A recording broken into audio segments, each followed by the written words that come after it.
nisibeke kahle ilocals ihlabelelo yebo ngitshela emaseneri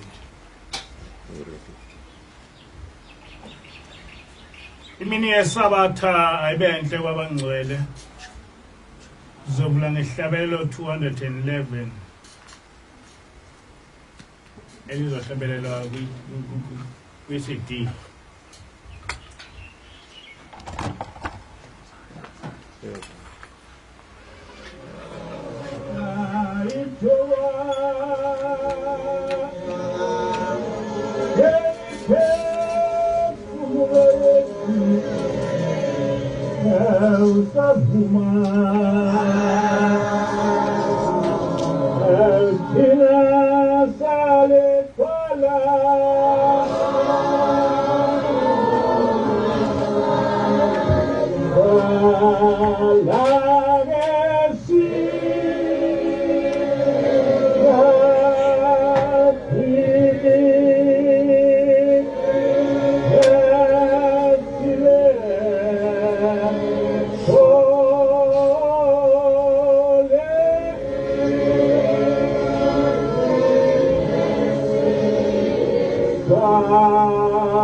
Amen.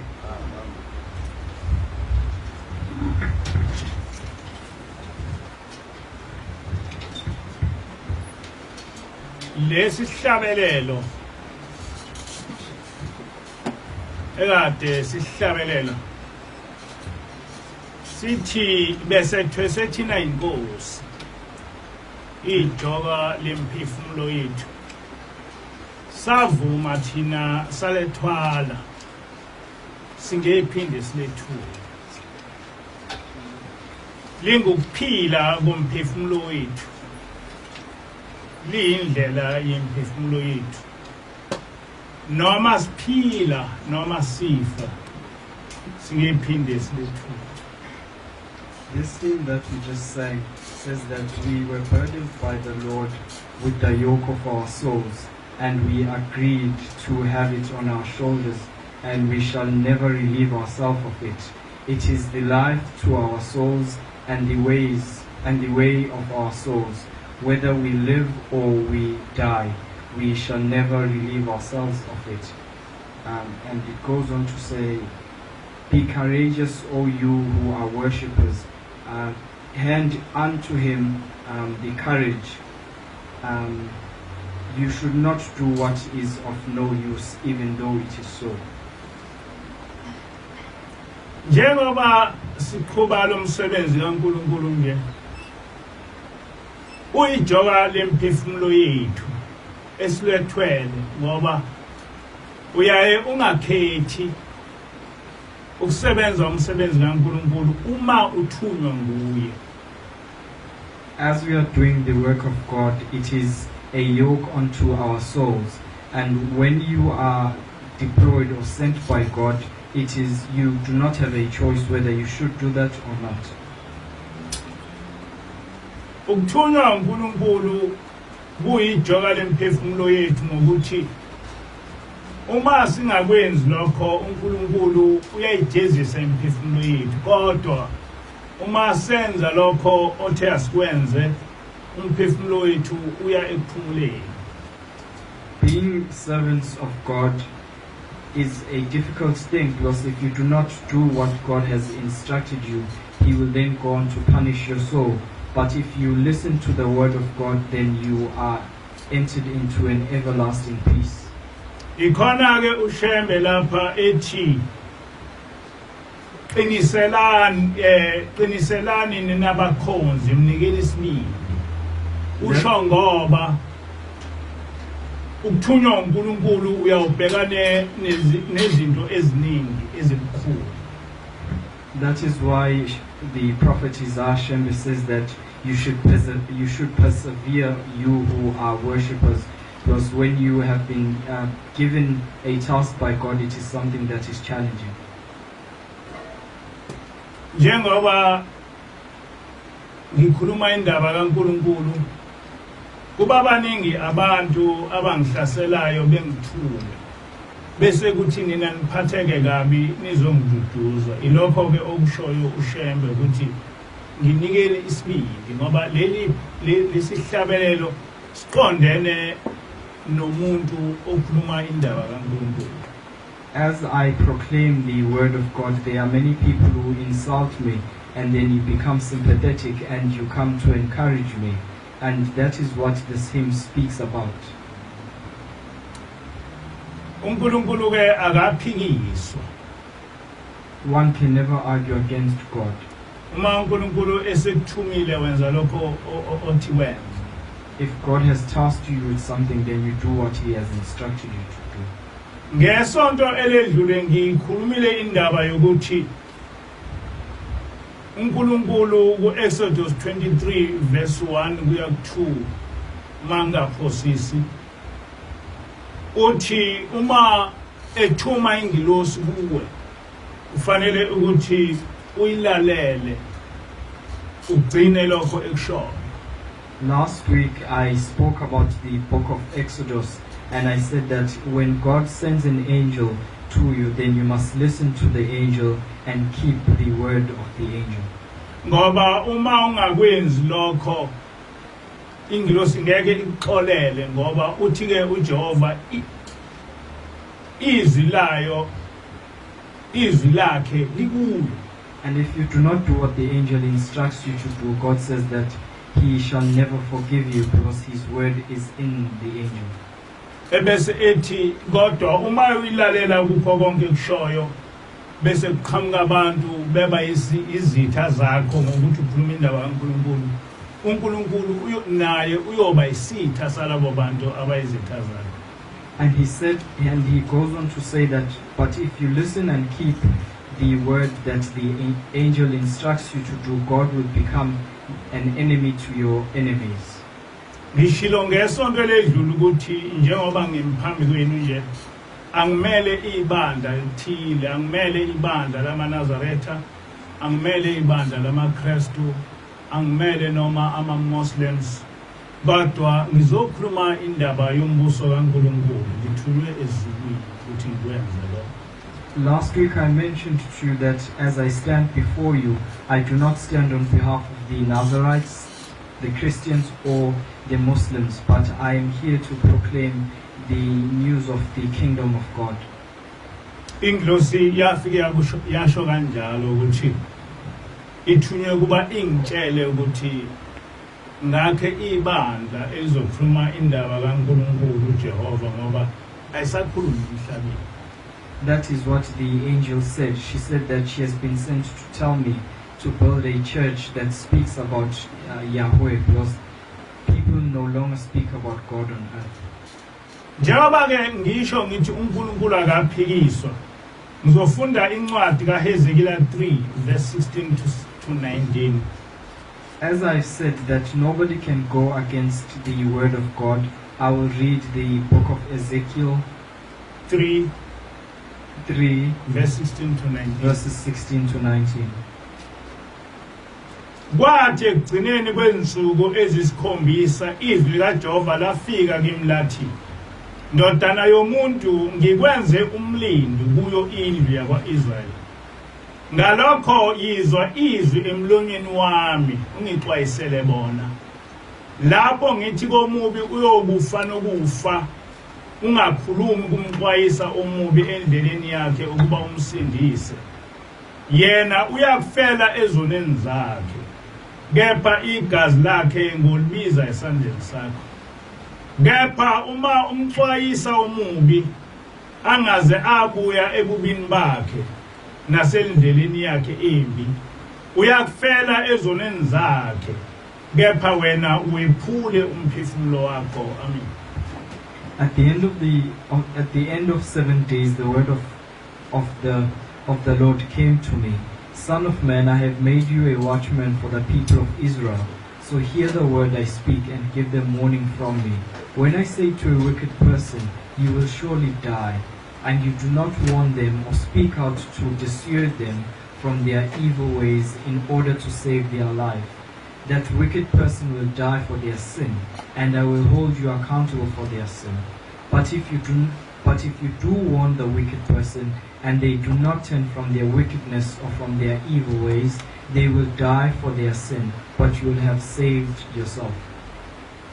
Le nkulumo kaNkulunkulu iqondiswe kubantu bonke osuke ebathuma ukuthi uma ethi uNkulunkulu wena ungumlindi walaba bantu noma ethi umelusi walaba bantu, ubheke ukuthi mayekutshela ukuthi lokho abakwenzayo kuyisono, nawe ubatshele lokho ungabesabi.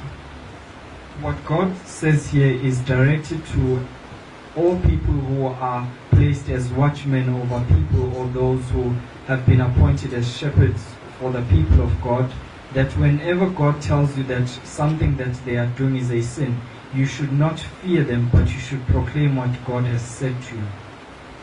Ngoba uma uNkulunkulu ekutshela ukuthi tshela abantu ukuthi lokho abakwenzayo kuyisono, wena bese ungabatsheli, uthi uNkulunkulu uyobabeka icala, kodwa ngaphezulu kwecala uyobabeka lona igazi lesono noma lokuhlubuka kwabo uyolibuza kuwe. So what God says here is that whenever he proclaims something that it is a sin and people do it, then they will be accountable for it. But above that, you will also be accountable for their blood if you do not proclaim what God has instructed you to. Kodwa uma ngabe uNkulunkulu ethi tshela abantu noma tshela umuntu isono bese uyamtshela bese iqhubeka naleso sono uthi uNkulunkulu wena usuphumile kulokho leso sono sesibhekene naye.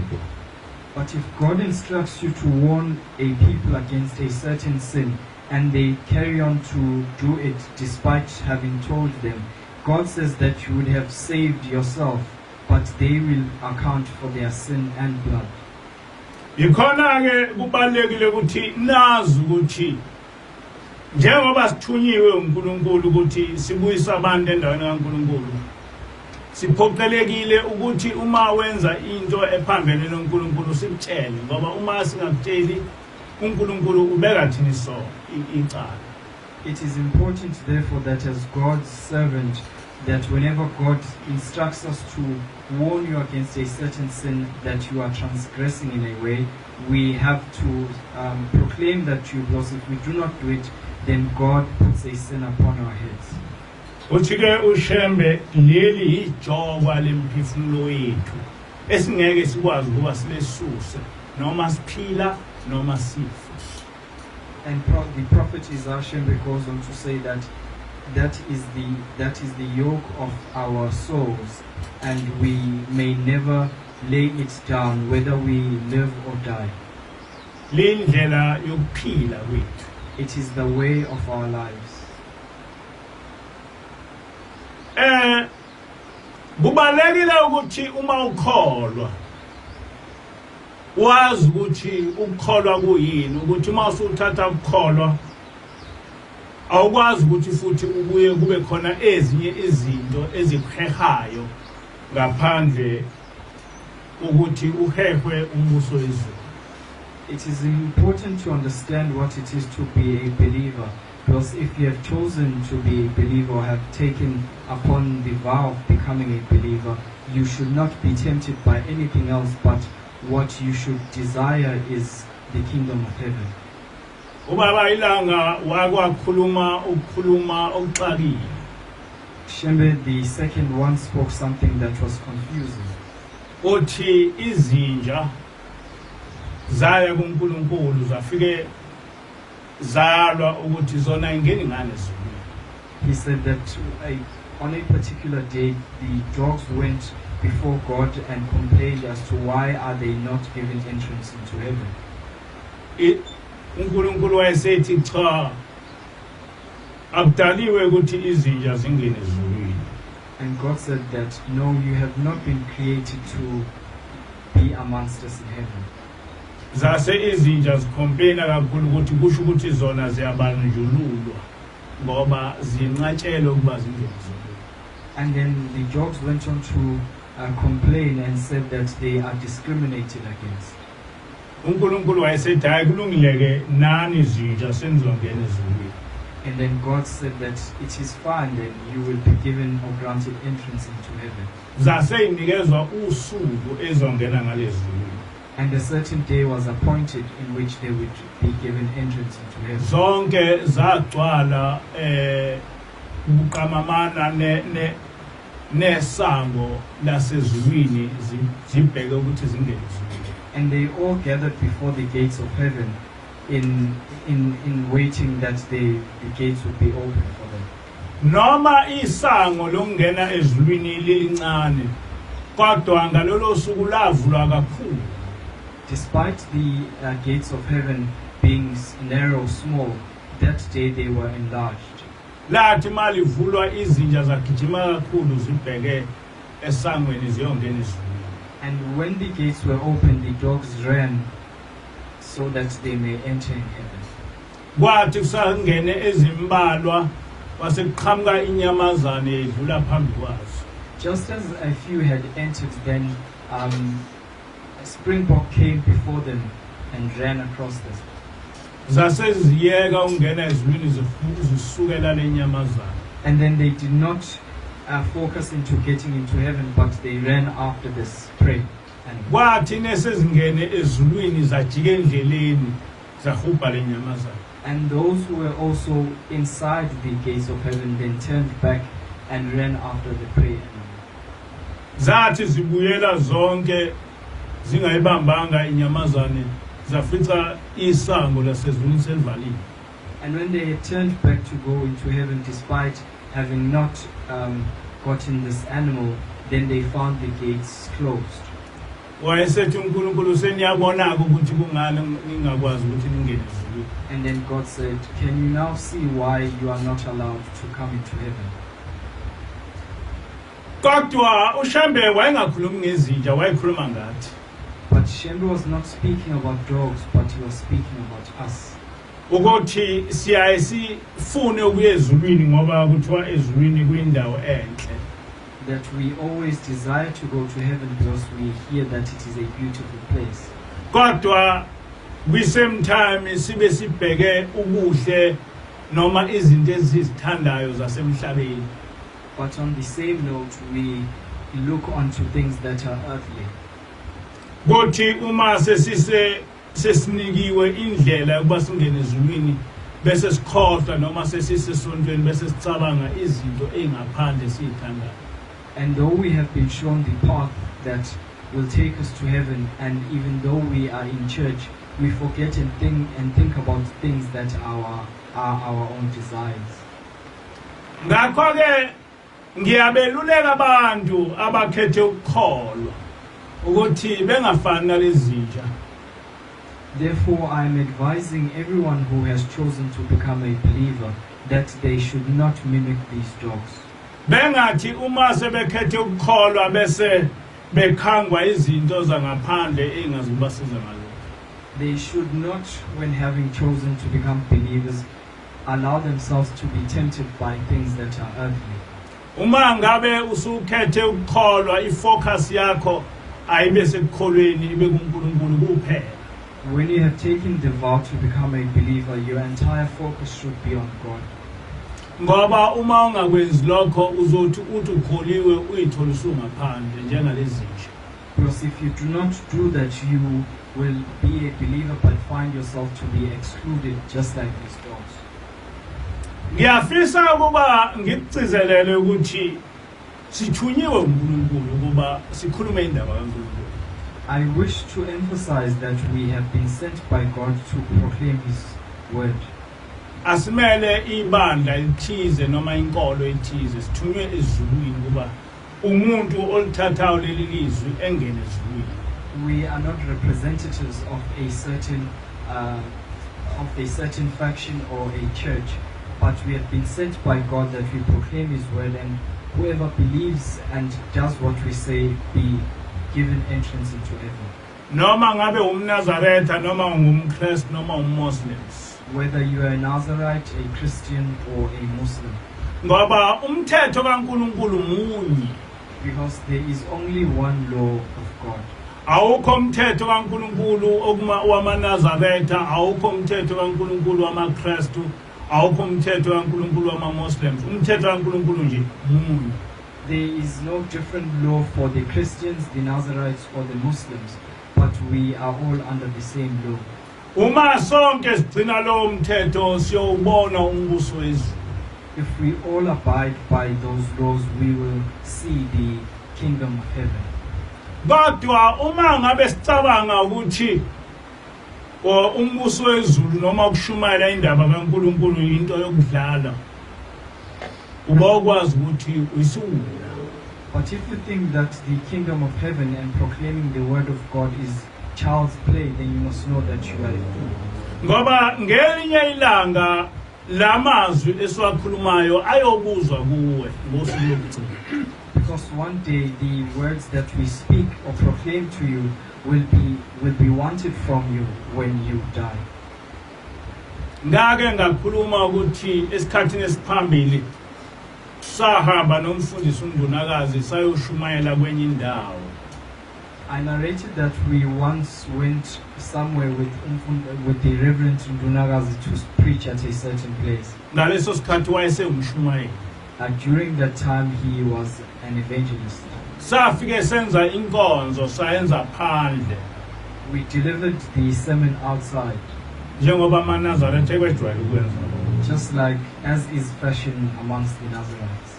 Ngenkathi sashumayela ku-next door kwakuphuzwa utshwala. Whilst we were preaching in the next door house, people were consuming alcohol. Kwakukhona indoda eyayilokhu iza kithi ima kuyifence bese iyasithuka.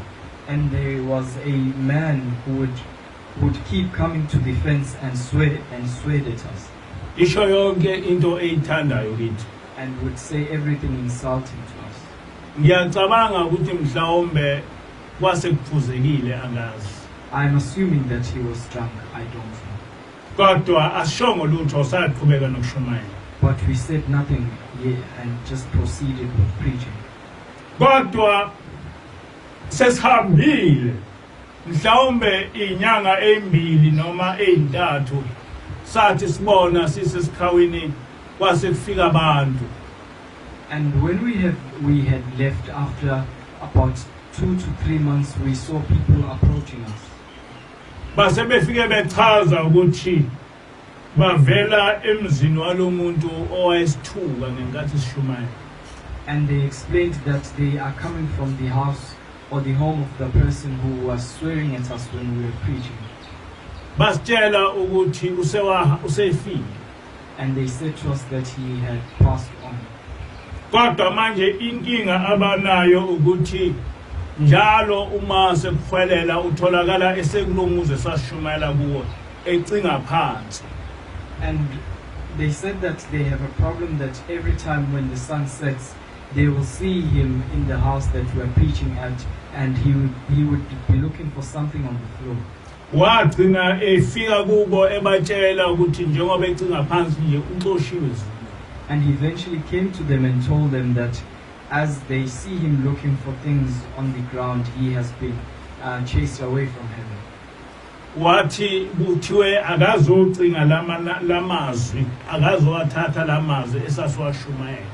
And they had told him that he must look for the words that we preached.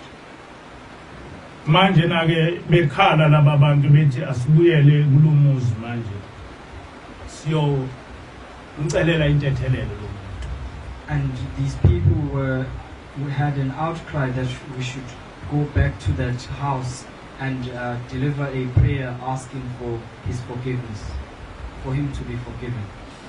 Umfundisi umndunakazi wayesomshumayeli wabuyela kulomuzi angazi kodwa ukuthi wathini ngoba ngangekho ngaleso sikhathi. The Reverend Dunagazi went back to that house, but I do not know what he said because I was not present at the time. Kodwa engiqonda ukusho ukuthi ungacabanga ukuthi ukushumayela kwethu kufana nokushumayela nje oya ukuze emhlabeni. Esisuke sikhuluma kusuke kulalelwe ezulwini. But what I'm directed to is that do not think that what we preach here is a message that is like all messages that are preached on earth.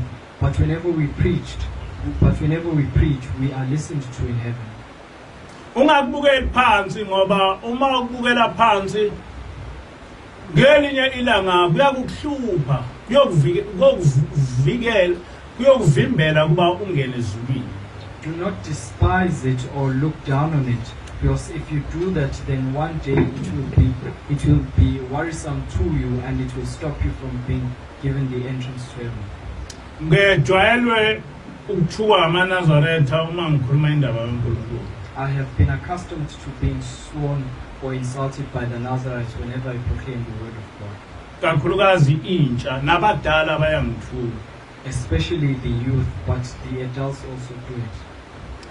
Bengithuke noma nginganikeza kuphi ubufakazi bokuthi lento engiyikhulumayo ivela kuNkulunkulu.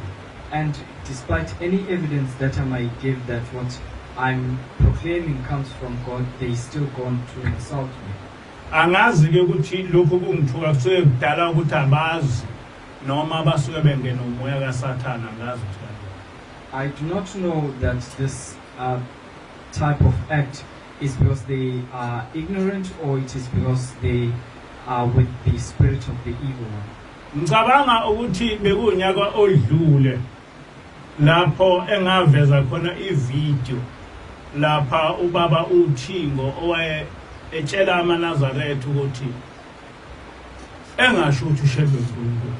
I think that it was last year when I showed a video of Shembe the Fourth saying, warning the Nazarites against calling Shembe God. Wakhuluma kabazi ubaba uThingo ngalokho waze wachaza ukuthi lokhu ukukhuluma nobaba inyanga yezulu wayekhuluma ukuthi singasho ukuthi ushebe. He went on to speak greatly and expand about that, and he even said that Shembe the Third also warned the Nazarites against that. Nobaba ilanga wayesitshele lokho. Shembe the Second also said that to us. Nobaba mkhulu wayekusho. And the prophet also said that to us. Ngake ngezwe ubaba ilanga kwi-interview echaza ukuthi ubaba mkhulu wayethukuthela kabi uma kuthiwa uNkulunkulu. I once heard Shembe the Second in an interview saying that the prophet would be furious whenever people refer to him as God. Lokho owayekwenqaba ubaba mkhulu kwakungenxa ukuthi kwenqatshwa uNkulunkulu. The prophet was against that because God was against it. Wakubeka kahle ku-Isaiah 43 verse 10 kuya ku-11 ukuthi akakho umnye uNkulunkulu ngaphandle kwakhe uJehova, akakaze bekhona ngaphambili, akawuba khona futhi emva kwakhe. He put it clearly in the book of Isaiah chapter 43 from verse 10 that there has been no God before him and there will be no God after him. Ngaleyo mfundiso noma ngomthetho kaNkulunkulu akakho umprofeti owakwathi uNkulunkulu noma wavumela abantu ukuthi uNkulunkulu. Through that teaching or that law, no prophet has ever referred to himself as God or allowed people to refer to him as God. Ngisho uYeshua akakaze ekwenze lokho. Even Yeshua did not do that. No mbaba mkhulu uthumekile akakaze kusho. And the servant prophet Isaiah did not do that. No baba ilanga wasifundisa ukuthi singakusho. And Shembe the Second taught us that we should never say that. No baba inyanga yezulu wasifundisa ukuthi singakusho. And Shembe the Third also taught us that we should never do that. No baba uThingo wasifundisa ukuthi singakusho.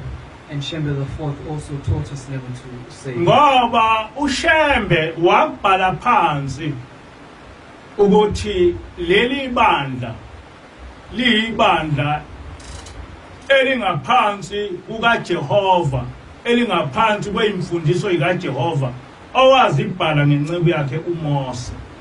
Because the prophet wrote it down that this congregation belongs to God and it is under the law of God that he wrote through his prophet Moshe.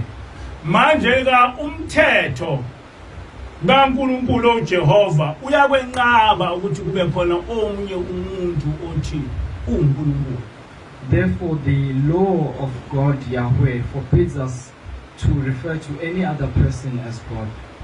Ngakho ke uma kufika ingilosi ingitshela ukuthi lento eyenziwa amaNazaretha ukuthi bebize umuntu ngoNkulunkulu ayivumelekile, angikwazi ukuthi ngithule ngingakusho lokho.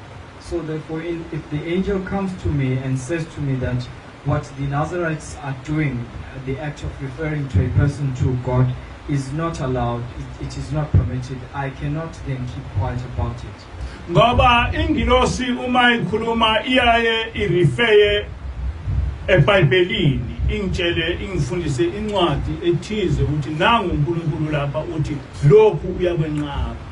Because whenever the angel speaks, she always uses the Bible as a reference.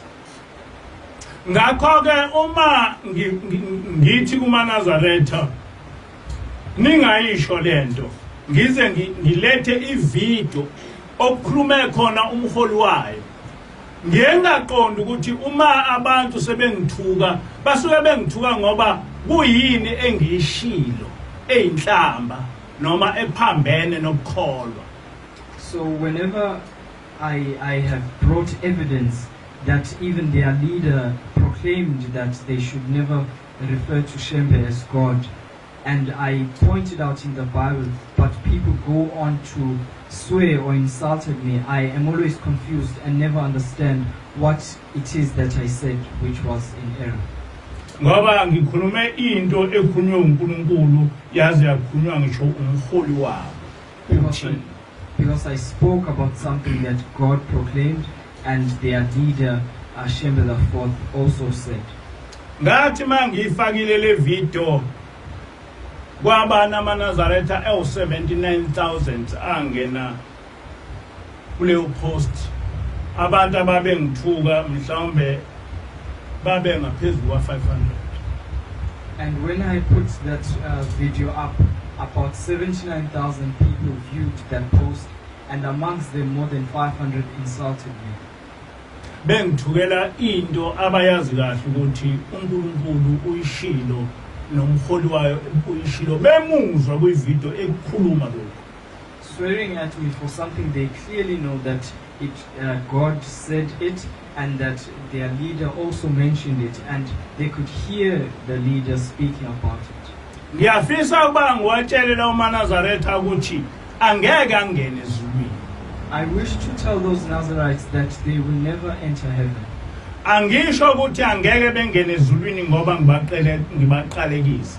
Kodwa kuyinto engeke yenzeke ngoba bangithukele into engithunywe uNkulunkulu ukuthi ngiyisho.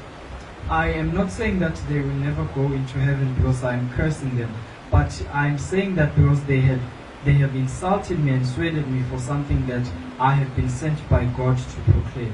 Bonke labo bantu abangithuka kukhona isikhathi lapha umuntu ngomuntu ozobuya ezolalela le video engangiyikhulumile bese echaza ezulwini ukuthi wayengithukela. Each and every person who insulted us amongst those who sweared at me, there will come a time when they will be chased away from heaven and come back to earth to listen to this video, and then they will be questioned or interrogated as to what was their reason for insulting me. Njengoba ngishilo esikhulumayo akuveli kithi, siyasikhulume into ekhulunywe uNkulunkulu, satshelwa ingilosi ukuthi asikhulume kubantu. As I said to you, that there is nothing that we speak which comes from us, but everything that we speak comes from the angel, and the angel would have been instructed by God. Labo baNazaretha ayengithuka akakwazi ukuthi ekuvike ukuthi ebekulesi simo salendoda eyayisithuka ngenkathi sishumayela. These Nazarites who were swearing at us can do nothing to avoid being in the same condition as the man who did the same when we are preaching with the Reverend. Ngalolo suku bayobona ukuthi ngithunywe uNkulunkulu. On that day they will see that I have been sent by God. Ingilosi ifike yasifundisa kakhulu ukuthi uma sinikela singanikeli kwabanye uNkulunkulu, sinikele kuJehova kuphela. The angel has taught us that whenever we give offerings, we should give offerings to the one God who is Yahweh and not other deities. Lokho kukhuluma esasikutshelwa ingilosi kwakungasuki kuyo, kubhaliwe eBhayibhelini ukuthi asinakunikela komunye uNkulunkulu ngaphandle kaJehova kuphela. What the angel was saying to us is not something that comes from her, but it is something that is written down, that we should not give offerings to other demigods besides Yahweh. Kodwa ngaphandle kwalokho ingilosi iyasivezela inkinga eziningi zokuthi uma unikela noma unikela ngemali noma ngabe uyahlaba, leyo nto ingozi kangakanani. But apart from that, there are many other predicaments that the angel taught us about, that whenever you give offerings and do not give it to the one God, there are many problems that you come across. Okokuqala kuyisono ukunikela kwabanye uNkulunkulu ngaphandle kaJehova kuphela. Lokho kubhaliwe. Firstly, it is a sin to give offerings to other gods beside the one true God Yahweh, and that is inscribed. awuvunyelwe ukuba uhambe uye phambi komoya noma abe lo moya ubiza ngokuthi uyihlomkhulu noma ukhokho wakho noma uyini ufike ucele kuwo noma ubonge kuwo noma ngabe ubike noma yini kuwo ngaphandle kaJehova kuphela hayi uma ungumNazaretha awukwenzi. If you are a Nazarite, you are forbidden from taking on an offering and going to any other spirit, whether that spirit is your forefather, and you take that offering before that spirit to give thanks or to request anything. You are not allowed to do that. Ngoba Exodus 23 verse 20 manga phosisi uNkulunkulu uthi awunakunikela noma awunakuhlabela abanye onkulunkulu ngaphandle kaJehova kuphela. And in the book of Exodus 23, God says that you are never to give sacrifices or offerings to any other God besides me. Ngenkathi ifika ingilosi yafika yasifundisa kakhulu ngendaba yokunikela ukuthi kufanele sinikele kanjani. And when the angel came, she taught us many things about giving offerings and how we should go about doing that. Ukuthi ukunikela kwalapha kufana nokunikela kwamasonto njengamaKristu. Lapha uma unikela uyaye uchaze ukuthi unikelela. And she said that giving offerings in this congregation is not like any other place or churches. Whenever you give an offering, you must explain why you are offering. Yazi yathi ingilosi ungathi mawunikela ukuthi ngoba kusesontweni bese uvele ukhipha umnikelo uyonikela. Umnikelo ozonikela ucabange usesekhaya. Ubike usesekhaya ukuthi unikelelani. And the angel said that do not think that just because you are in church, you will randomly take out offerings and give it before God. But you must think about what you are going to offer and report it to God whilst you are at home.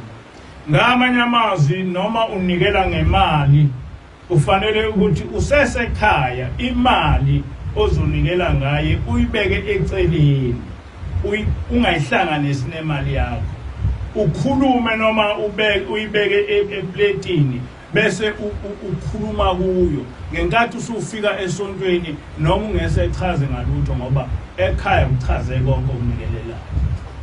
And she said that whenever you are giving an offering, even if it is money, you should place it aside and not with other notes or coins, and put it before you on a plate or any other surface area, and then pray and report to God as to why you are giving an offering, so that even when you come to church, you do not need to explain it because you have told it to God. Nanokuthi imali ozonikela ngayo kufanele kube imali enhle ungathathi imali endala ngaphandle uma ungeyithole enye unikele ngayo.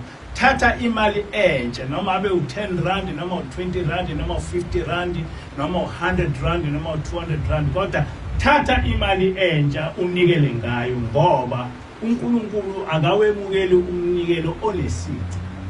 And even if you're giving an offering that is money, that money must be representable, it must be clean. And whenever you give an offering, you must choose the better notes amongst them, because God will not accept it if it has got anything wrong. Ungavela uthi nje ngoba u10 rand ngoba u20 rand ubusonikela ngawo. Cha, funa imali enhle noma ngabe ibishwabene uyilule kahle uyibeke kahle uma uzonikela ngani. Even if it is an amount of 10 rands or 20 rands, do not then go on to undermine that amount and say that you'll take on anything. But look for a 10 rand that is representable. Even if it was wrinkled up, then you must unfold it, make sure that it is representable. Ngoba leyo mali emandulo imele isilwane uNkulunkulu akasemukeli isilwane esinesici. Because in accordance to the olden days, that money represents an animal, and God will not allow an animal that has anything wrong with it. Ngelinye ilanga kwake kwenzeka isimanga okwathi mangabe siyokwethula umnikelo eLatini noma kwi-altar sabona semngena ingilosi yabaphakathi kwethu. One day something amazing happened when we were about to place the offerings before the altar, and we saw the angel coming before us. Kwimnikelo owawukhona usembengeni ingilosi yafike yakhomba omnye umnikelo wayi-20 rand yathi asiwuthathe siwubeke eceleni. Amongst the offerings that were there, the angel pointed to a 20 rands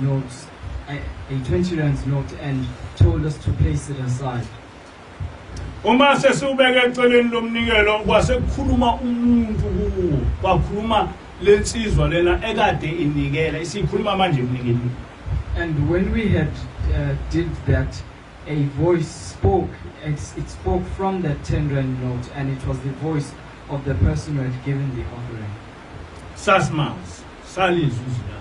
We knew the person and could recognize their voice. Kodwa ngendlela owakhuluma ngayo kwacaca ukuthi lo mnikelo uqale wawenza esekhaya. But from the way he spoke, it was clear that he firstly spoke to this or onto this offering when he was home.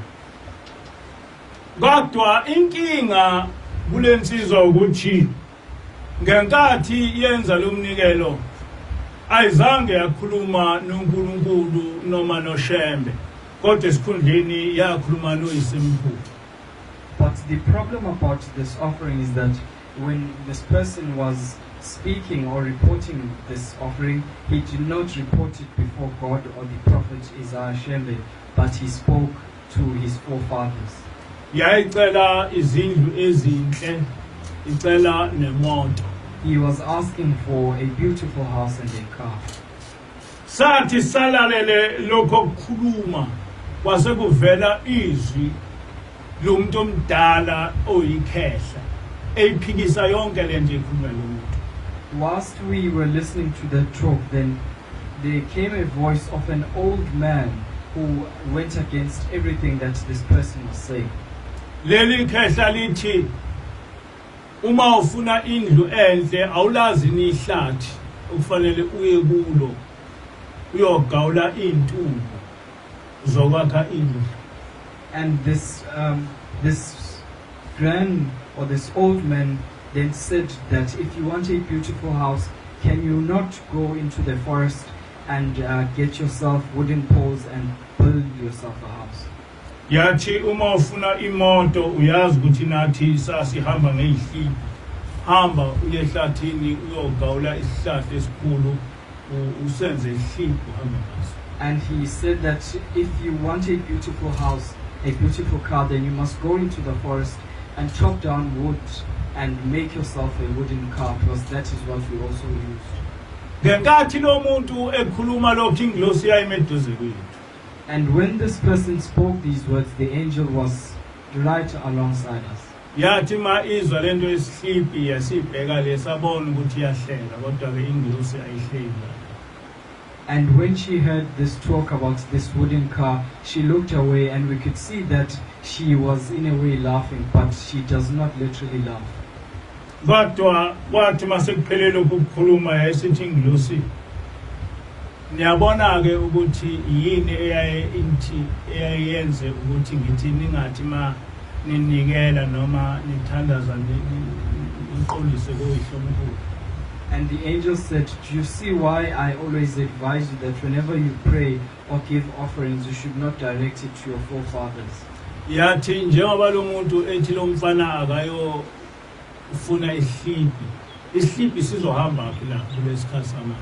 And then the angel said, as this old man is saying that this man must go and build himself a wooden car, where will a wooden car be used to commute? Lezi intingo othi ayokwakha indlu ngazo indlu inozoyakha ngeintingo kulesikhathi samanje. And what type of house will he build with wooden poles? Yayisithi ingilosi lo baba waye enenhliziyo ebese lapha emhlabeni futhi engawuthandi lo leli yalomfana. And he said that this old man was evil-hearted even when he was still alive, and he did not like the house that this young man comes from. Kodwa njengoba wayeyinkosana ela emhlabeni nasezulwini kulelo zulu lomndeni useyinkosana. But because he was the firstborn and the heir to his family, he is still the firstborn and the heir in the family, in the spiritual realm. Bonke abantu abasemhlabeni makulomndeni babika kulomuntu. And all the people that who are still alive on earth report to this old man. Kodwa kukhona izindlu ongayithandi.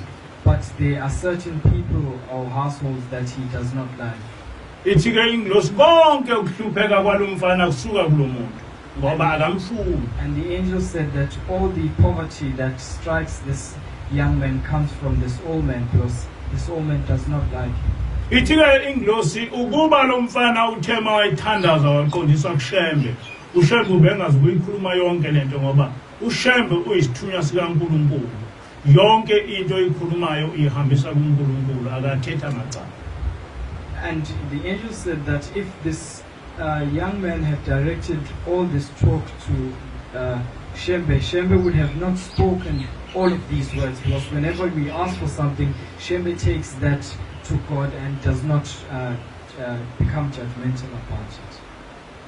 Lokho kwamfundisa izinto eziningi ngokuthi uma unikela noma uhlaba ubize abantu abangasekho noma imoya engasekho. That taught me many things about the act of praying and seeking for the presence of the ancestors. Okokuqala ngafunda ukuthi umnikelo njoba siyesithi masinikela sikhuluma lowo mnikelo uwona ofike ukhulume kulowo ofike wakhuluma kuye wena. And firstly, I learned that whenever we speak when giving an offering, it is that offering that goes to that particular spirit that you invoked, and then the offering represents what you said. Ngakho ke uma umnikelo ngomnikelo ukhuluma koyihlomkhulu umnikelo uzosuka uye koyihlomkhulu. Kodwa uma umnikelo ukhulume kuNkulunkulu umnikelo uyohamba uye kuNkulunkulu. And when you give offerings and direct them to your ancestors, then your offering will pronounce what you said to those ancestors. And if you do give an offering to God, then the same will happen. Ithika ingilosi uNkulunkulu wanenzela okulula ngoba uShembe usefana nezidlozi leni. Ngoba uShembe yena ungcwele konke oyokucela uNkulunkulu ngaye uyokwamukela ukuthola. And the angel said that God made things to become much more easier for you, because Shembe is like your ancestor now. Whenever you go before Shembe and ask of anything, you will get it, because Shembe is holy and he is the servant of God. Kodwa uma ukhuluma koyihlomkhulu awazi ukuthi ezulwini umuntu ophethe umndeni wakini ubani unjani, noma lo muntu uboshiwe noma lo muntu unjani awazi uyafayilela. And whenever you give an offering or a prayer and direct it to someone who is your ancestor, you do not know whether that person is in hellfire or has been given entrance to heaven. You are just running around blindly. Ziningi izinto ingilosi yasifundisa ngazo ngalezinto zamasiko esithi ngamasiko esizenzayo egcina ibulala thina. There are many things that the angel has taught us about what we consider to be customs, but end up being death to us.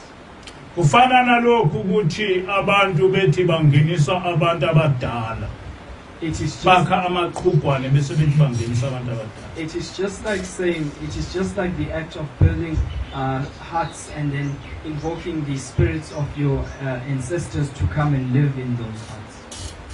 Ethika ingilosi kithi kukhona umuntu emndenini obebulala abantu bomndeni wabaqeda. And the angel said that there sometimes happens that there is a person. No, not sometimes. He was talking about something. And the angel said that it happens that there is a person who kills or murders family members, and then whenever you take that person, he comes and lives with you and goes on to do what he was doing whilst alive. Ichika inglosi lendoda lena ibulale umfowabo neingane zalo mfowabo eintathu kwasala ingane eyodwa nonina. The angel said that this man has then killed the children of his brother, 3 of them, and there is only one which is left, and the wife, the mother of this boy. Ichika inglosi ngenhlanhla uNkulunkulu wayibulala nalendoda ewumthakathi besiqede umndeni. Fortunately, God then killed this man who was murdering his family through witchcraft. Othi ngenkathi seyibulele lo mfelokazi nengane yayo indodana yayo bakwazi manje ukuthi bephile kahle bagcina sebakhe umuzi omkhulu.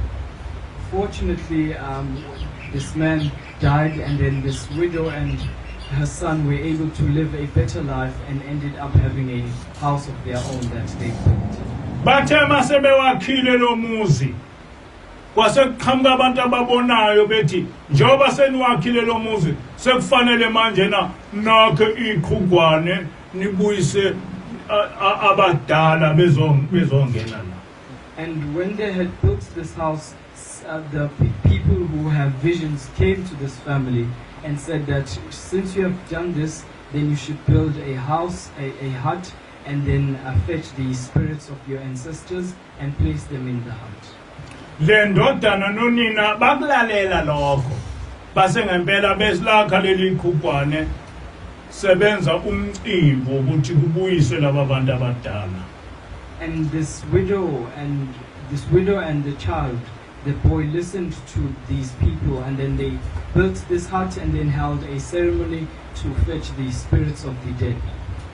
Ithika inglosi bathe mangabe beyobalanda emathuneni kwavuka yona le ndoda eyayibabulele kwaba yiyona eyongena la kulo muzi lona yafika ngena iqhubhaneni bangangena laba bomndeni ngoba bengahlangana nalomuntu omthakathi.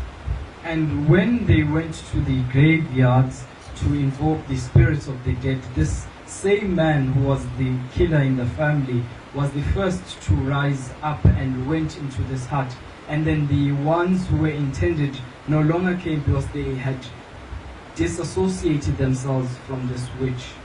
Ngalesikhathi lo muntu ezongena lapha waye ephekezela ngamaNazaretha eshaya igubhu ephekezela umthakathi ezongena emzini womfowabo. And when this was done, the Nazarites accompanied this person with the trumpets and drums that belonged to the church, and they were accompanying the very same killer into the house. Wathi ma engena la ekhaya lo muntu osewafa kwathi kusangakusasa lo mfelokazi wayifile embulele lo mfelokazi. And when the spirit of this evil man entered into their premises, the next morning this woman or this widow was dead, and she had been killed by this man. Ngayizolo kwakade kunomcimbi omkhulu kuhlatshwe inkomo kuthiwa kungeniswa abantu abadala. Just the day before, there was a great ceremony and a cow was slaughtered, and they were saying that they are receiving the spirits of the ancestors. Ngakusasa lo mama obenza lo msebenzi wayifile. And the next day, this very same woman who was doing or carried out the ceremony was dead. Ithika inglosi njengoba ngikhuluma nje lo mama usesemakhasi. And the angel said that as I speak, this woman is in the mortuary. Ithi angazi ukuthi leli demon lalo muntu lizosala limenze njani lo mfana. Mhlawumbe naye lizombulala. And the angel said she does not know what this demonic spirit will go on to do to this young man. Maybe it will also kill this man. Ithi noma lingambulali kodwa usiyohlupheka kuze kube phakade ngoba uyena olande umoya omubi wazofaka ekhaya. And even if it does not kill him, he will be impoverished for eternity because he is the one who went on to fetch the spirit. Engiqonde ukusho ukuthi njengoba singamaNazaretha asizazi izindlela zomkhululi wethu njengoba washushela. What I intend to say is that as Nazarites we should know the ways of our Redeemer. Uma sinikela sazi ukuthi sinikelani ngoba asinikeli njengamabandla onke ukunikela kwethu ngokwasezulwini. And whenever we give offerings we must have an understanding of what we are doing because we are not like other churches. Our offerings are divine and they are from heaven. Singazenzi izinto ezohamba bese ziyahluka. We should not do things that will go on to be troublesome to us. Ngapha ngakithi kwakunenkosikazi eyayinazaretha kodwa eyahamba yahlubuka ikhona esontweni yangabe Isaya ku14 yangabe isawunikelela umnikelo ka14. In my hometown there was a woman who was a Nazarite, but she then did not keep up to the Nazarite vows and she did not give offerings or go to the women's meeting, which is known as 14. Bakhona ke abantu abanjalo wonke amabandla ababe bedaya ngikholiwe kodwa uma ngomnikelo benganikeli. But there are other people like that who are in churches but do not give offerings. Kodwa kuleli bandla kuyingozi lokho. But in this church that is something which is dangerous.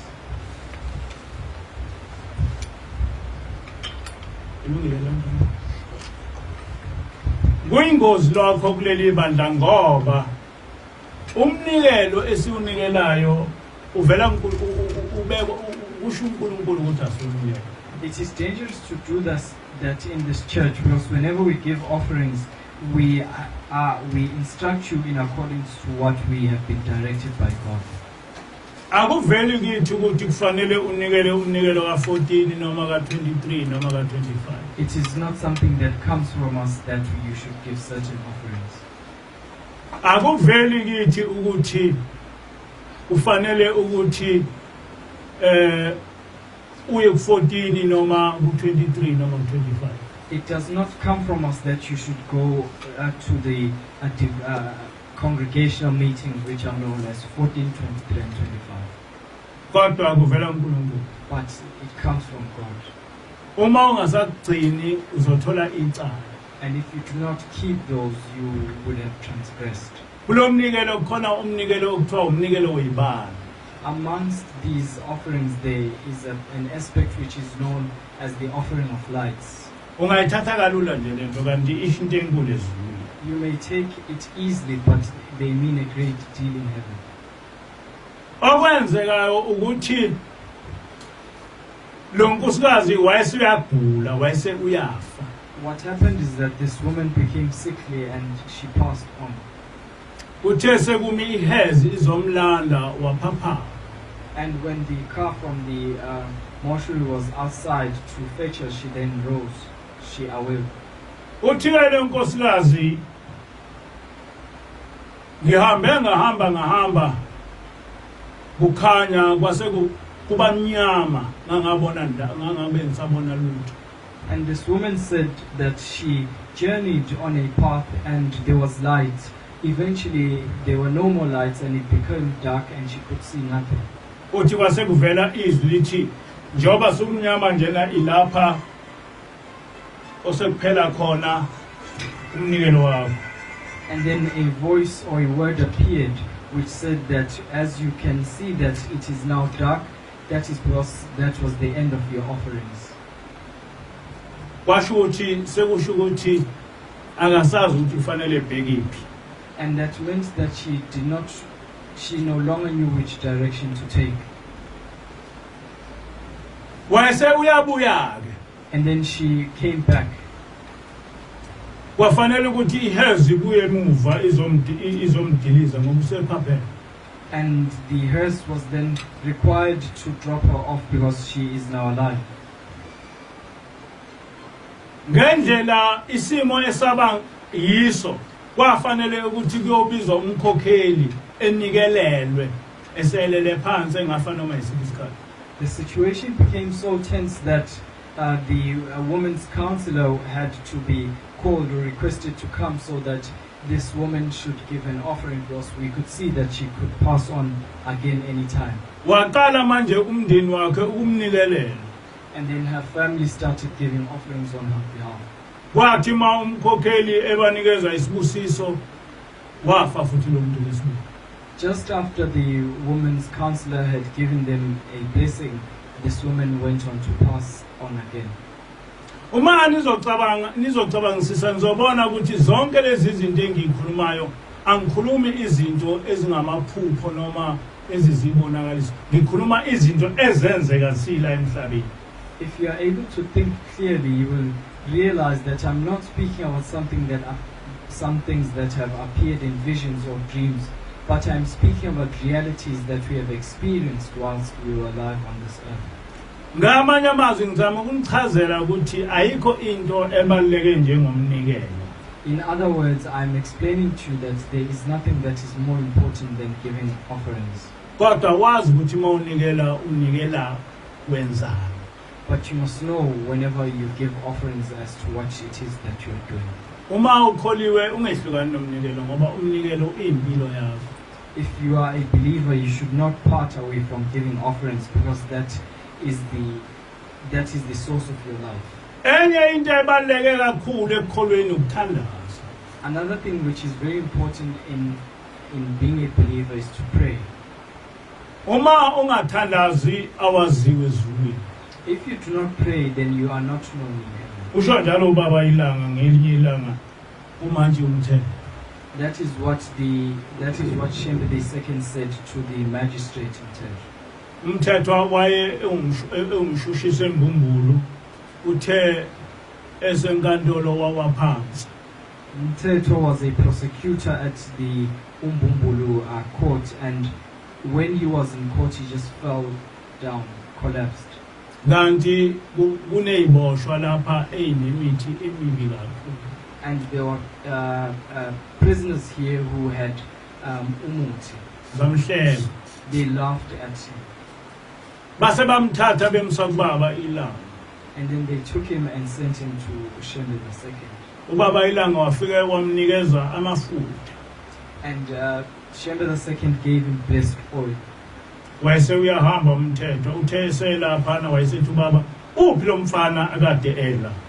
And then Mteto walked away, and just when he was a distance away, Shembe II said, "Where is this boy who was here?" Wayese uyabizwa umthetho. And he was called. Wayesethi ubaba ubani owakutshela ukuthi ungathandazi uhambe uye emsebenzini ungathandazini. And he asked him, "Who is it that told you that you could go to work without praying?" Wathi uyazini ukuthi uma ungathandazi awaziwe ezulwini. He said, "Do you know that if you do not pray, you are not known in heaven?" Uyafana nje nentuthwane, uyafana nje nenkomo. Uma ufa uyafa ngesikhathi ofa ngaso kodwa awukwazi ukuthi ukufa kwakho kudetermine uNkulunkulu noma evike ukuthi ungafi ngoba awaziwe ezulwini. Ufana nentuthwane. And you are equated to an ant or a cow. Whether you die or alive, it is not even determined by God because you are not even known. Leyo nto yamthinta umthethwa ngangokuthi ngasebenza naye embumbulu ngaphambi kokuthi siye enkantolo sasesihlangana sithandaza. And that touched Mtetwa, and it became very important to him, such that when I worked with him at Umbumbulu, before going into court, we would come together to pray. Ngakho ke kuyinto ebalekile ukuthi mawukholiwe uhlale uthandaza ngoba uma uthandaza usuke uzethula kwabasezulwini, uzethula ezingilosini zakho ukuthi ziwulalele umthandazo wakho, zikwazi waziwa ngomthandazo, waziwa ngomnikelo. Therefore, it is important to constantly pray, because whenever you are praying, you are introducing yourself to the divine people of heaven, that is inclusive of the angels that guide you. So therefore, you are known by your prayer and your offerings. Ngiyafisa ukuba nikwazi ukuthi izulu likhona, umbuso wezulu ukhona. I wish for you to know that heaven does exist and the kingdom of heaven also exists. Awukho umbuso noma kuphi noma emhlabeni noma emkhathini ongawufanisa nombuso wezulu. There is no kingdom, whether here on earth or the firmament, that you may compare to the kingdom of heaven. Ukukhazimula kombuso wezulu akunakufaniswa nanto ekhona emhlabeni noma emkhathini. Its glory cannot be compared to anything that is here on earth or in the firmament. Ngakho ke kubalekile ukuthi sikuphokophele ukuya ezulwini, sikuphokophele ukuya embusweni wezulu. Therefore, it is important that we should desire to go to the kingdom of heaven, that we should want to go into heaven. Ngoba ukukhangwa izinto zasemhlabeni kubuwula uma ukhathanisa nesimo ozoba kuso uma unamathele kuNkulunkulu.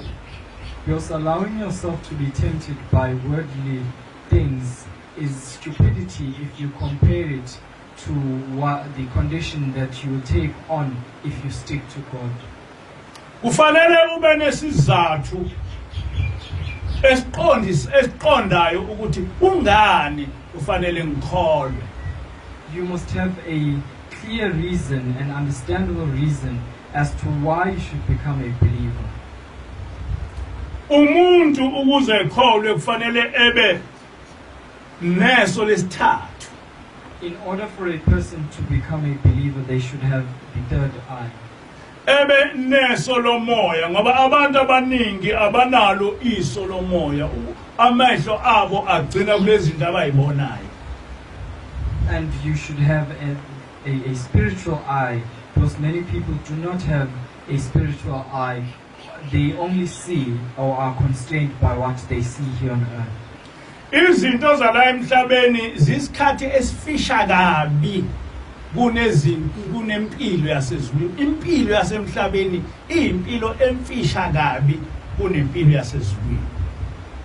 Things that are worldly, or this life of this world, is very short when it is compared to the life that you live in heaven. Uma ngabe uyiphethe kahle lapha emhlabeni ugcina imithetho kaNkulunkulu, ezulwini ufike uhlale ngasokunene sikaNkulunkulu. If you carry yourself in accordance to the laws of God, when you die, you are seated at the right hand of the throne of God. Ukuthi uhlala ngakwesokunene sikaNkulunkulu kusho ukuthi uba ingxenye yombuso wezulu, uba isikhulu sasezulwini. Saying that you shall be seated at the right hand of God means that you will become part of heaven and you will be great in heaven. Uma ungasawucabanga ukuthi uNoah wafanini, ucabange ukuthi uAbraham noMose bafanini, bese uqonda ukuthi namanje na ezulwini bakhona bazikhulu ezulwini, ungase ubone ukuthi isikhathi sokani uma usiqhathanisa nesikhathi osiphila namhlanje la emhlabeni. Ngoba la emhlabeni awuqedi 60 years ubusa. If you were to think about when Noah passed away and when Abraham and Moshe passed away, and that they are still in the glory of God and are great men in heaven, you will then understand that the life that you live on earth is very short when you compare it to the glory of heaven. Ngakho ke kubula ukuthi ulahle impilo ozoyiphila isikhathi eside kangaka uyilahliswe impilo ozoyiphila u60 years. Therefore it is foolishness to throw away a life that is so beautiful, just over 60 years of living here on earth. Uma ngabe ucabanga ukuthi uNoah usaphila, nalabo bantu abalahlwa ngesikhathi sika Noah basaphila ekuhluphekeni. If you think about how Noah is still alive today, even the people who were sent into suffering during the time of Noah are still experiencing those sufferings till this day. Abantu abalahlwa ngesikhathi sika Abraham namanje balahliwe. People who were forsaken and sent into a world of suffering during the time of Abraham are still suffering till this very day. Njengoba no-Abraham no-Noah bangena ezulwini besaphila ezulwini, nalabo abalahliwe futhi basaphila kulokho kulahlwa kwabo. Just like how Noah and Abraham are still alive in heaven and experiencing the glory of heaven, those who are also forsaken and sent into suffering are still experiencing those sufferings. Kodwa lokho ngeke ukubone uma ungalinikwanga iso lesithathu, iso lomoya, ngeke uzubone. But you will not see that if you have not been given the third eye, a spiritual eye. Njengoba ngikhuluma lento, angikhulumi mina into engiyikholwayo, ngikhuluma into engiyaziyo. As I speak these things to you, I'm not speaking about something that I believe, but I'm speaking about something that I know. Ngoba sengihlale nengilosi kusukela ngo2006 kuze kube manje nje ngo2021 sihlala nawo almost every day isixoxela yonke into ngombuso wezulu, yonke into ngokuhlupheka kwabantu abasuke bengangenanga embusweni wezulu. Konke sikuzwa ngomuntu ophuma ezulwini ezohlala nathi esixoxelele. I have lived with the angel from the year 2006 till this very day, and she is a person who comes from heaven. She is a divine being who has seen all these things, and she narrates it to us. Ezinye izinto esizaziyo asikwazi ukuthi sixoxe nabantu. Some of the things we know we cannot share with people Ngoba zijule kakhulu. because they are way too deep. Kodwa into engifike ngikutshela yona ukuthi izulu, umbuso wezulu ukhona, and awukho umbuso emkhathini nasemhlabeni ongawufanisa nombuso wezulu uma ukwazile ungena embusweni wezulu. And what I want to say to you is that the kingdom of heaven does exist, and there is no kingdom which you may compare to the kingdom of heaven, whether here on earth or in the firmament. Nesihoko sikhona, akukho futhi ukuhlupheka ongakuqhathanisa nokuhlupheka ozohlangana nakho uma uye esihogweni, akukho emhlabeni. Hell also does exist, and there is no suffering that you may compare to the suffering that one may experience in hell. Ake ngifunde incwadi kaMathewu 8 verse 11 to 12. I will read the book of Matthew chapters 8 verses 11 to 12. Kepha ngithi kini abaningi bayakuza bevela empumalanga nasentshonalanga, bahlale ekudleni noAbraham noJakobe embusweni wezulu. Kodwa abantwana bombuso kaSathane bayakukhishelwa ebumnyameni obungaphandle, lapho kuyakuba khona ukukhala nokugedla amazinyo. I say to you that many will come from the east and the west, and will take their place at the feast with Abraham, Isaac, and Jacob in the kingdom of heaven. But the subjects of the kingdom will be thrown outside into the darkness, where there will be weeping and gnashing of teeth. Lamazwi akhulunywa uJesu noma uYeshua, uma ungase uqhathanise isikhathi sika Abraham nesikhathi sika Yeshua, isikhathi esicishe sibe inkulungwane yeminyaka. kodwa uYeshua uthi abantu bayoqhamuka empumalanga beqhamuka entshonalanga beyohlangana no-Abraham. And if you were to listen to what Yeshua is saying and compare the difference in time between Abraham and Yeshua, it amounts to about 1,000 years. But Yeshua says that people would come from the east and the west to take their place at the feast with Abraham. Noah basaphila ezulwini, Abraham basaphila ezulwini, bonke abaprofeti basaphila ezulwini, noYeshua usaphila ezulwini, nobaba mkhulu usaphila ezulwini, nobaba ilanga usaphila ezulwini, nenyanga yezulu basaphila bonke labo bantu ezulwini namanje. Noah and all the other prophets are still alive in heaven. That is inclusive of Yeshua, Prophet Isaiah, Shembe the second, and the earth. And the third, those prophets are still alive in heaven. Ngakho-ke kubalekile umuntu oneso lesithathu ukuthi elilangazelele lelizulu ewulangazelele lombuso kaJehova ngoba awukho umbuso ofana nombuso kaJehova.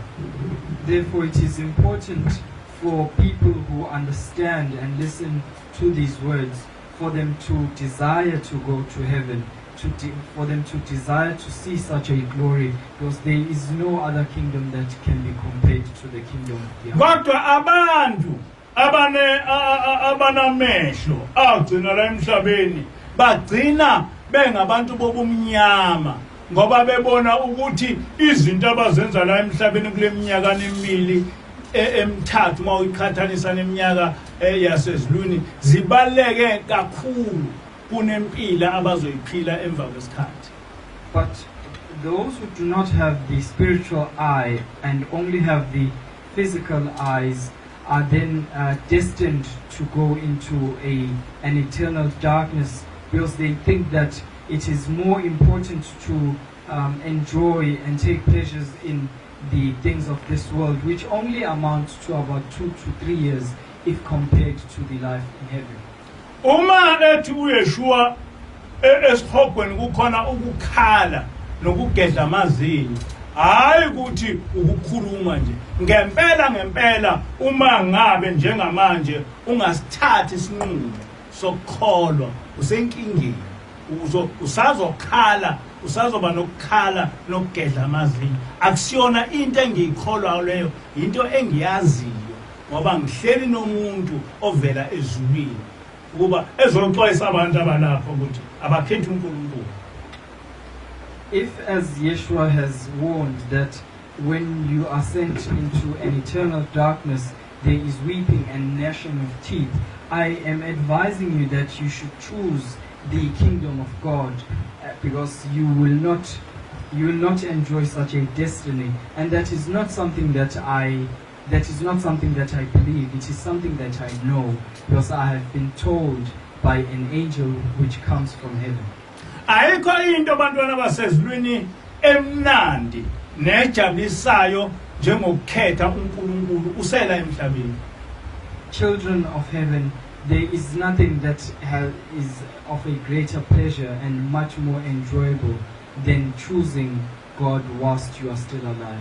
Ngoba noma uselapha emhlabeni ziningabi izinto ongeke ufane nazo, ongeke ufane nabantu basemhlabeni ngazo. Because even if you are still here on earth, there are many things that will not be the same when it comes to you and the people of this earth. Kuvele isifo lapha i-coronavirus noma i-COVID-19 yabulala abantu abaningi. A pandemic broke out, the COVID-19 pandemic, and it killed many people. Kodwa ngoba sihlala nengilosi yathi ingilosi celani kuNkulunkulu ukuthi lesi sifo singanibulali. But because we live with an angel, she said that we must ask God that this pandemic does not kill us. Singabulali nezihlobo zenu eziseduze kwenu. That it also does not kill our relatives which are close to us. Yathi nikelani, sanikela noma azange kwashiwo imali ngaleso sikhathi kodwa nje nikelani, sasikhona lapha sanikela. And the angel said that we must give offerings. We were right here and no amount was stipulated and we gave offerings.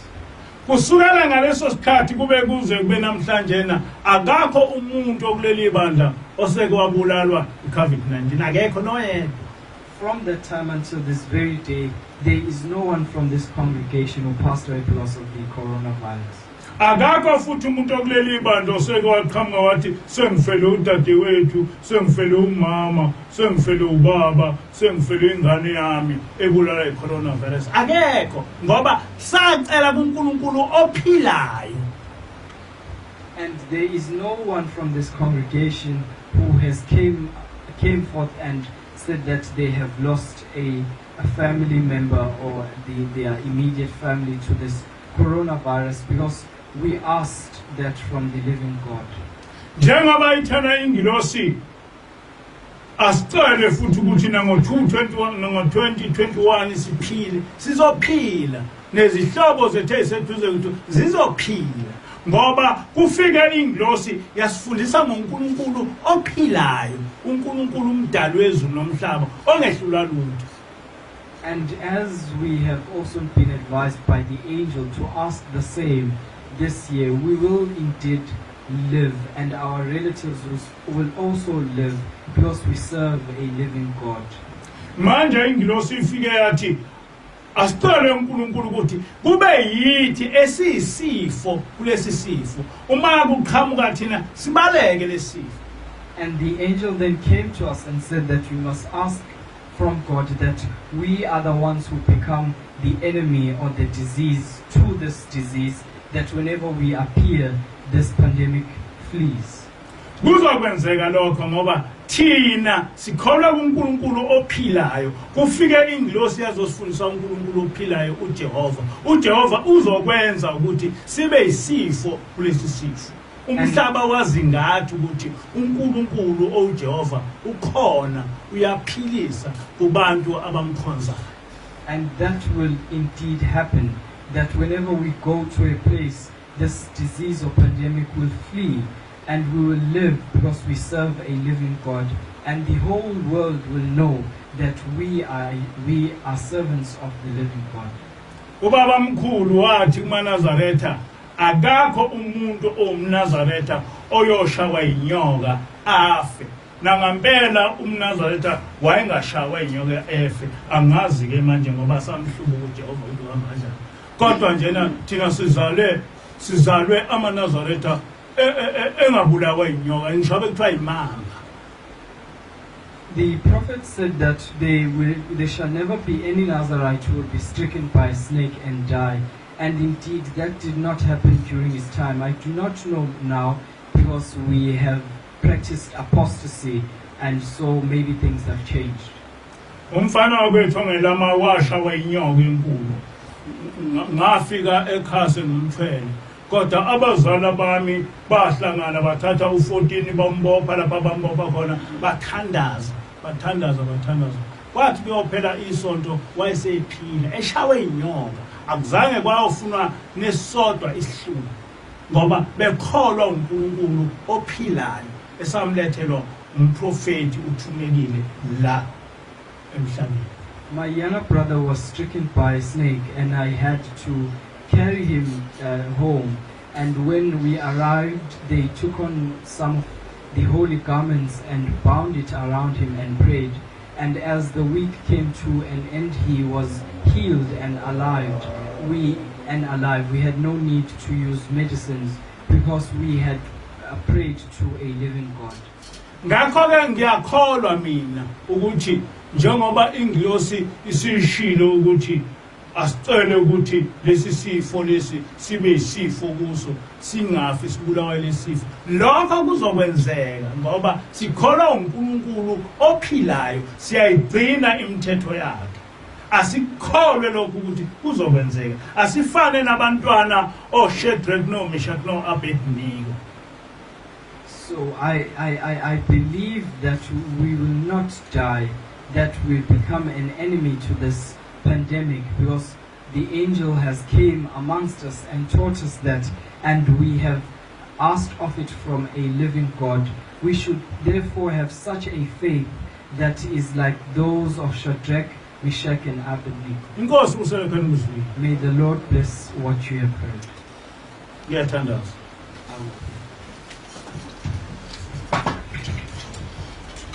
Nkosi yasephalameni, Nkosi yezulu nomhlaba. Sibonga umsa wakho nothando lakho. Wena Nkosi osimemele Nkosi mlelisa wathala khona namhlanje ukuba sizokudumisa. Cela Nkosi ukudumisa kwethu kwamukeleke ezulwini. Usiphe Nkosi iso lesithathu. Sikwazi Jehova ukwehlukanisa ubuhle nobubi. Sikwazi Nkosi ukuthi umoya wethu Nkosi ukwazi ukuthanda wena.